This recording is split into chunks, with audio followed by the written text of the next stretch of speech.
नमस्कार. स्वामी समर्थ अनुभूती या चॅनल मध्ये आपलं मनापासून स्वागत आहे. श्री स्वामी समर्थ. आज एका ताईने आपल्याला खूप छान असा अनुभव शेअर केलेला आहे.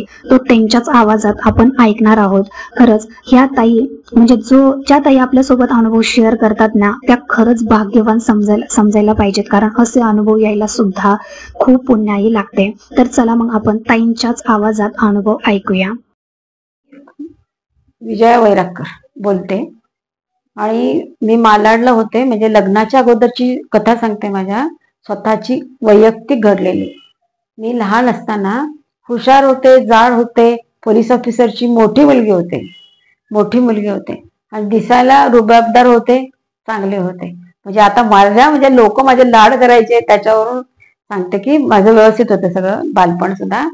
आणि त्या वयामध्ये माझ्या वडिलांच्या ऑफिसमध्ये एक विजापूरकडचं एक कुटुंब होतं, म्हणजे फॅमिली होती. आणि ते मालाड पोलीस क्वार्टर मध्येच राहत होते. मालाडच्या पोलीस क्वार्टर मध्येच राहत होते, म्हणजे अंधेरीला राहत होते. अंधेरीला राहत असताना ते काय केलं, आम्ही अंधेरीला होतो. अंधेरीला असताना म्हणजे प्रायव्हेट क्वार्टर होतं, आम्हाला सरकारी नव्हतं, प्रायव्हेट मध्ये राहते ना. ते स्वतः साहेब आहे ना, ते दुसरे विजापूरकडचे, ते राहत होते क्वार्टरमध्ये, अंधेरीच्या पोलीस स्टेशनच्या क्वार्टरमध्ये राहत होते, तिथेच राहत होते. आणि मग त्यांची माझ्या वडिलांची ओळख झालेली होती. आणि मी तेव्हा लहान होते, 7-8 वर्षाची होते मी. आणि 7-8 वर्षाची असताना माझ्यापेक्षा माझी लहान बहीण एक होती. ती होती दीड वर्षाची होती, फक्त दीड वर्षाचीच होती.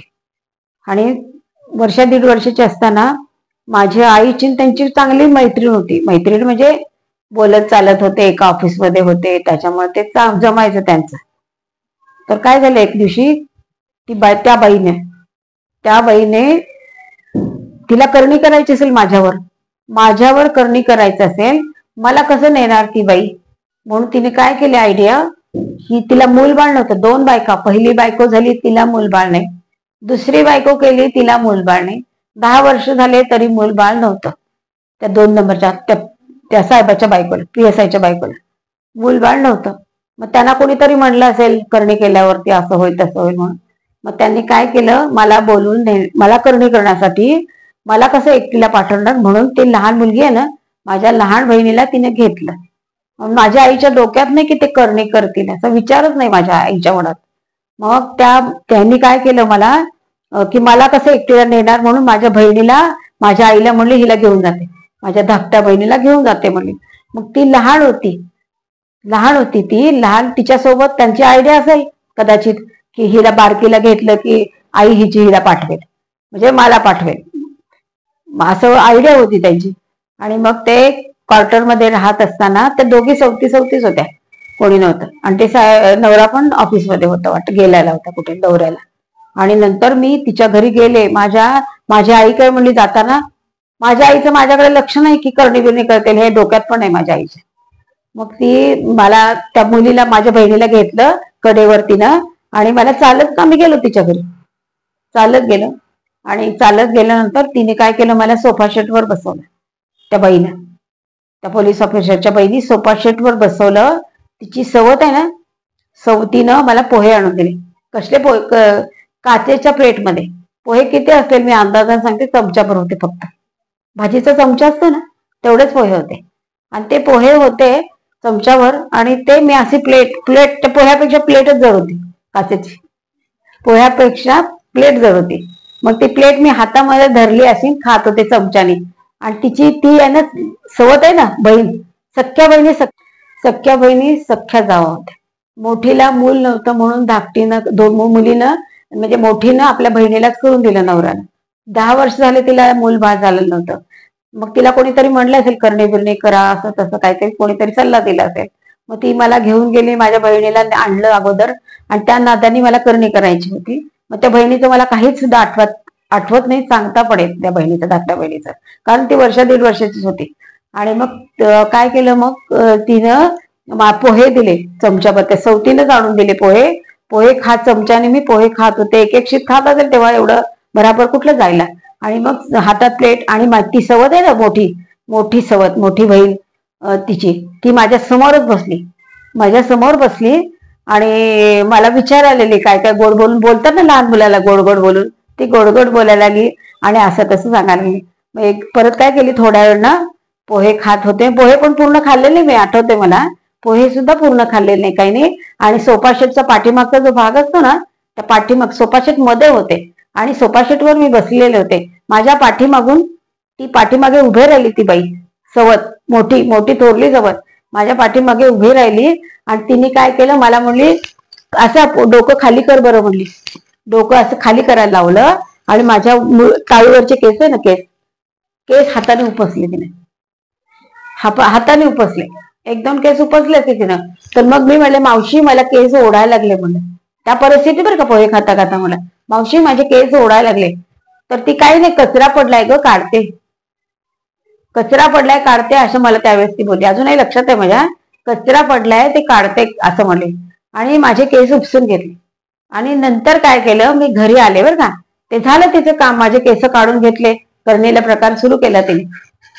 नंतर तिला 2-3 मुलं झाली, मला करणी केल्यानंतर 2-3 मुलं झाले तिच्या सवतीला, थोरलीच्या सवतीला 2-3 मुलं झाले.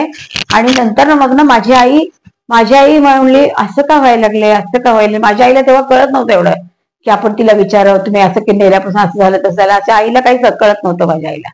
आणि नंतर काय झालं, नंतर ते केस उपसून घेतले ना, मग मला टक्कल पडायला लागलं, गोल गोल गोल गोल असे चट्टे पडल्यासारखं व्हायला लागले आणि पूर्ण माझे केस गेले, लांब सडक कमरेपर्यंत माझे जे केस होते ते सगळे केस गेले, सगळे केस गेले, टक्कल पडलं अगदी तर हातासारखे, ते माझं डोकं बनलं, गोटाच बनला त्याचा.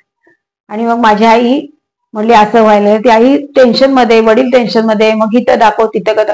वडिलांना पोलीस ऑफिसर असल्यामुळे वेळ मिळायचा नाही, पण माझ्या आईने जे सांगेल ते उपाय केले, माझ्या वडिलांनी केले उपाय, पण कुठं सुद्धा गुण आला नाही मला, कुठंही गुण आला नाही. म्हणजे माझी करणी, माझ्या मिस्टरांनी सुद्धा, माझे मिस्टर म्हणजे माझ्या आईच्या सख्या मावशीचा मुलगा होता, त्यांनी सुद्धा दाखवलं नेऊन कुठे, त्यांनी सुद्धा मला घेऊन गेले होते दाखवायला, पण कुठेच गुण आला नाही, कुठेही गुण आला नाही की ह्या काहीतरी उपाय. त्यांनी मला अशी करणी केली होती की पेक बंद करणी केली, म्हणजे मी बरेपर्यंत करणी राहावी असं केलं.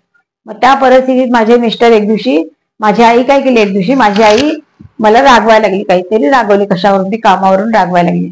माझे मिस्टर आलेले होते आई बहिणीकडे म्हणून आलेले होते आणि माझे मिस्टर म्हणले, तिला काय रागवती सारखं, माझे मिस्टर म्हणले तिला कशाला रागवती सारखं असं म्हणले. तर माझी आई सहज चेष्टेने म्हणली, सहज म्हणून गेली चेष्टेने, करून घेतोस का तिला करून घेतोस का, घे करून असं म्हणले.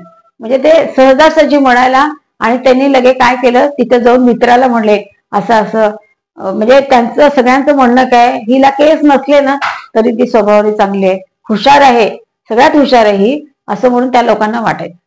मग त्या लोकांनी काय केलं, त्या लोकांनी मला हुशार आहे म्हणून सासऱ्यांना पाठवलं, माझ्या मिस्टर आणि सासऱ्याला पाठवलं. सासरे आणि वडील एक होते, सासरे आणि माझे मिस्टर एक होते, दोघं जण, म्हणजे जमत होतं दोघांचं. आणि माझ्या घरची सासू नंदा म्हणले असेल ह्यांना करून घेऊ नकोस म्हणून, करून घेऊ नको म्हणले असते त्यांनी, पण ह्यांनी काय ऐकलं नाही, माझ्या मिस्टरांनी ऐकलं नाही. माझे मिस्टर काय केले, सासऱ्यांना पाठवले, जातो वे म्हणून. आणि लगेच त्यांनी काय केलं, आले की लगेच बोलणी चालणेच केले, आई वडिलांना काही, आईला काहीतरी बोलले वाटतं, आणि 10-15 दिवसात लगेच लग्नाची तयारीच केली. म्हणजे हा योगायोग. म्हणजे त्यांनी मला, मी टोक घालत होते, केस नव्हते मला लग्नात सुद्धा, केस नव्हते, टोप घालून मला, मी उभारले भावल्यावरती. लग्न केलं 10वीला असताना, 10वी-11वीला असताना, 11वीला मॅट्रिक होती तेव्हा, आणि लग्न केलं माझं. आणि तशात माझ्या मिस्टरांनी पण इकडे दाखव तिकडे दाखव, लग्न झाल्यावर सुद्धा प्रयत्न केला. परंतु ज्या वेळेला मी एकदा सर्व्हिसला होते तेव्हा कळंब पंचायत समितीमध्ये आरोग्य खात्यामध्ये होते, बरं शिक्षण खात्यामध्ये होते तिथं. तर तिथं एक माणूस आहे ना माझ्या ओळखीचा, मराठ्याचा माणूस, ते म्हणला, मॅडम तुमची करणी हा माणूस काढतो, हा माणूस करणी काढतो तुमचा. मग मी म्हणलं, माझ्या आई वडिलांनी खूप ठिकाणी दाखवलंय, मिस्टरांनी दाखवलंय, मला काय आता कंटाळा आला, मी असंच जीवन काढते म्हणले. नाही म्हणला, मी बघतो ना तुमचं दुरुस्त करतो. ते डॉक्टर मुंदडा आहे ना, त्यांना निवडून आणायचं सतत कार्य मी केलेलं आहे म्हणलं. ते मुंदडा डॉक्टरला, बीडकडे आहे ती मुंदडा, तर त्या मेली आता, ती कॅन्सर नाही, ती आमदार आहे ना, तिला दरवर्षी निवडून मी आणायचं काम करत होतो म्हणे. तर मी तुमचं काम नक्की करतो म्हणे. त्यावेळेस त्यांनी माझ्याकडून किती हवे, 3,500 रुपये घेतले, 3,500 घेतले. आणि मी म्हणलं आता मी एकटी विधवा, आता माणसाला घरी कसं बोलायचं. त्यांना काय म्हणलं, मी ऑफिसमध्ये आहे ना, हे ऑफिसमध्ये शिक्षण विभागमध्ये, तिथे तुम्ही तिथं यायचं आणि माझ्यावरून काय उतरून टाकायचं ना, तिथे टाका, ऑफिसमध्ये टाका सगळ्या लोकांसमोर, माझ्या घरी यायचं नाही म्हणलं तरी.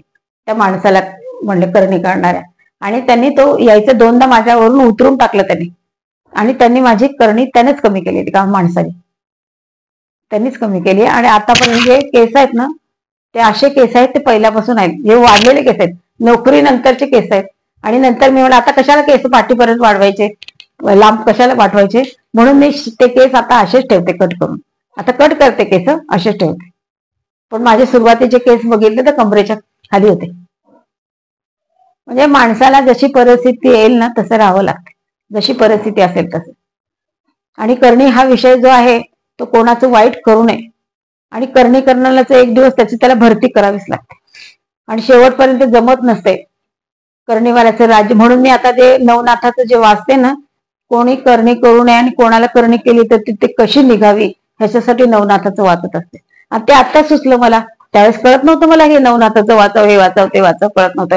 पण जसं जसं आपलं वय वाढेल ना, आता माझं वय 74 वर्षाचं वय आहे, 75 लागेल उद्या, आणि ह्या वयाला माणसाला लक्षात येते की आपण काय वाचावं, काय नाही, काय करावं, काय नाही. लहानपणी काही कळत नसते कुणालाच, मलाच काय कुणालाच कळत नाही. मी विधवा झाले तर मला कळत नव्हतं, कारण 10-11 वर्षी जी मुलगी विधवा होते लग्न झाल्यावर, पूर्वीच्या काही 7वी झालं की 12-13 वर्षाची मुलगी झाली ना की लगे वाटायचं हिचं लग्न करून द्यावं, असं आई वडिलांची प्रथा होती पहिलं. आणि मी कसं माझ्या मुलींचे पण लग्न लवकर केलेले आहे, म्हणजे जास्त शिकवायचं करायचं, मुलगी 25-30 वर्ष झाली आहे, तिचं लग्न आता कशाला शिक्षण शिकायला हे करायला, आता हा आत्ताचा काळ आहे, पण पूर्वीच्या काळी असं नव्हतं. आणि मी कसं, पहिले लोक काय म्हणायचे, नाताचं लग्न होऊ दे, पंथाचं लग्न होऊ दे, अमक्याचं होऊ दे, तमक्याचं होऊ दे. आयुष्य मागण्यापेक्षा तुम्ही चांगली बुद्धी मागा परमेश्वरात. तुम्ही भरपूर आयुष्य जगण्याची बुद्धी मागू नका, 4 दिवस जगा, अगर व्यवस्थित जगा, भक्ती मार्गाकडे वळा आणि चांगले कर्म करा, एवढं सांगायचं की तुम्ही कर्म चांगले करा. पण आपण जर सांगतो चांगले कर्म करा, पण त्याची स्मरणशक्ती पण समोरच्या ऐकून घ्यायची तयारी पण पाहिजे ना त्या माणसाची, की आपण काय चांगलं ऐकायचं, काय नाही, किती कोणाशी कसं बोलायचं, कसं चालायचं, काय घ्यायचं आणि काय द्यायचं. घडा पालता असलं ना त्याच्यावर आपण ज्ञान सांगू शकतो. ऐकणाऱ्याची पण तेवढी स्मरणशक्ती पाहिजे की आपण काय ऐकावं. एखाद्याला मी कसं एरंडाचं गुळ चालू नको, हे नको, की मी जे सांगते ते ऐकून घ्यायची तयारी पाहिजे, ऐकून घेतलं पाहिजे आणि ते त्याचं आचरण केलं पाहिजे, तर त्याचा उपयोग होते. नुसतं काय उपयोग आहे, काही उपयोग नाही. नुसतं ह्या काळाने ऐकलं, ह्या काळाने सोडले, मी म्हणजे असाच बघणार, चोऱ्या करायचं तर मी चोऱ्या करायचं ते करणार, गुंडगिरी करायचं ते करणार, असे काही लोक असतात, काही लोक असे असतात. पण ह्या लोकांशी ते त्यांचा काळ जो असतो ना फक्त 4 दिवसाचा असतो, शेवटपर्यंत जात नाही. आतापर्यंत जे संत महात्मे होऊन गेले ना, तर कुणाला त्रास झाला नाही असं नाही, सगळ्यांना त्रास झालेला आहे. कृष्णाला त्रास झालेला आहे, एकनाथ महाराजांना झालेला आहे, तुकाराम महाराजांना झालेला आहे. कुणाला त्रास झाला नाही असं नाही, सगळे त्रासातूनच वर आले. हे जे टाटा बिर्ला जे आहेत, जे महेंद्रवरी कंपनी जे आहेत, ते गरिबीतून वर आले. तबला वादक हुसेन जे आहे, 3-3 मैल ते तबला शिकण्यासाठी 3-3 मैल पायी चालत होते, ते प्रवास करत होते. आता तरी गाड्या बंगल्या आहे, टॅक्सी करून गाड्या, एसटी महामंडळाची गाडी करून जाऊ शकतात. पण पहिलं तेव्हा बैलगाडी सुद्धा नव्हती. बैलगाडीत किती जण बसणार, धडधड धडधड धडधड, जमिनी सुद्धा नीट नव्हत्या पहिले, जमिनी पण नीट नव्हत्या. पण लोकांनी हाल काढलेत पूर्वीच्या लोकांनी, आणि पूर्वीच्या लोकांसारखे आताचे लोक नाही आहे. आणि हे जे आहे ना ते कलियुग आहे, कलियुग आहे आताच. आणि ह्या कलियुगामध्ये वावरताना सज्जन माणसं कमी आहेत, दुर्जन भरपूर भरलेले आहेत.